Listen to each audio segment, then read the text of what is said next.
So choosing the correct weights. Personally, I prefer my clients to pick a comfortable weight that will challenge them and be heavy enough to reach a good stimulus, but whilst looking after their joints and trying to limit injuries as much as possible.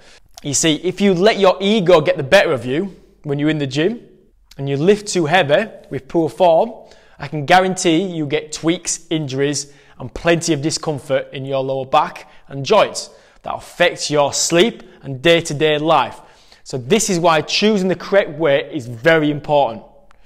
After all, you can reach the same muscle building goals by using the right amount of volume and stimulus, e.g. using tempo, which we discussed on the previous video. So the best way to go about this is using what you've learned from the RPE scale explanation video and applying it into your training, starting with the lowest possible. In most cases, an empty barbell or very light dumbbell, 2, 3 kilos, 4 kilos or something, depending how strong you are, and 2 or 3 kilos in the pin loaded machines, but obviously this depends on the muscles you're training. So if you are new to training, I'd highly recommend doing at least 2 very light warm-up sets to mobilize the joints, release a synovial fluid in your joints, and warm up the muscles and give you a rough idea where you are on the RPE scale.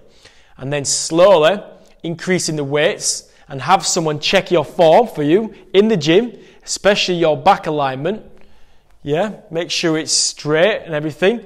When you get to a rep range of a maximum of 5 reps, I'd highly recommend you stop there and you use the 5 rep mark as a benchmark, unless you're a powerlifter or somebody looking to massively increase strength, in which case you should be an experienced trainer. I wouldn't go anywhere near your 1 rep max or even 2 or 3 rep maxes if you are not an experienced trainer. If you are new to the gym, stay away from them, because by staying away from them, you're looking after your back and decreasing the chance of injury. If you have increased the weight and when you started the set it felt really easy, but by the end you feel fatigued, this is where you either need to drop the weight, reduce the weight, and finish the set, or reduce the weight on the exercise, because if you don't, your form will pay the ultimate price for being fatigued. And with poor form comes injuries and sore backs. And if you want to get the best results, then it's consistency.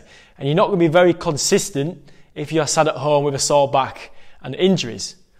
The only thing you'd be consistent of is watching Netflix, because you can't stand up off the couch because you've got a sore back.